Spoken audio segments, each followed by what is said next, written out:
opting to stay away from school temporarily, while some for good. Others even desperately and naively fall prey to men who solicit for sex in exchange for pads, and eventually unwanted pregnancies that lead to forced early marriages. Their heart-wrenching plight have caught the eye of well-wishers, among them the world marathon record holder Eliud Kipchoge. And as Alan Ochanda now reports, an initiative set up in Samburu has seen 1,000 girls benefit from reusable sanitary pads. If only these goats could speak, then they would amplify the hardships girls from Samburu encounter. Unfortunately, they can't.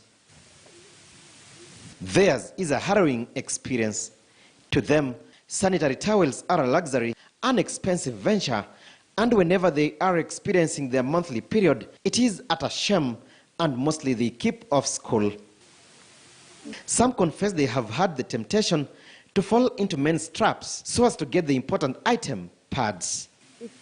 The temptations often lead to early pregnancies and in some cases forced marriages without their consent. Someone may look for a boyfriend who is going to buy for him pads because they can't afford. So what they do, they look for those boyfriends, then they buy for them, and at last maybe they are going to suffer from maybe early pregnancies, then they get out of school.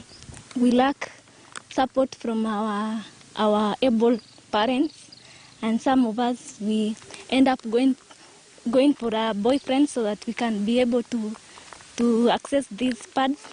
Their plight catching the eye of well-wishers, key among them Eliud Kipchoge, who together with the girls participated in a marathon in the Samburu National Reserve before taking them through life lessons. The girls have also been sensitized on the use of reusable sanitary pads. Our initiative actually is to target the girls, and the partners are really providing the girls with the reusable sanitary pads, which we covered over 100 girls. Above all is that we mentor the girls, we talk to them, we show them how the ladder of success is, that if you actually want to succeed, you need to go through the stairs, not a lift. And I trust that the girls actually have understand what's needed as far as a girl and as far as a human being is concerned. And so the idea is to make sure that the girl stays in school and for at least a secondary and tertiary education, yes. The main part is education, but also we have trained trainers who live and work in Samburu for them to carry on mentoring the girls. Punitive cultures have also been blamed as one which prevents the girls from sharing out their plight for fear of reprisal and thus suffer in silence.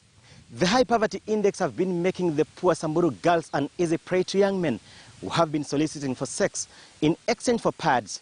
But with the introduction and early intervention of the reusable pads, not only the girls' academic future shall be secured, but they will be bleeding with dignity. Alan Ochanda, KTN News in Samburu.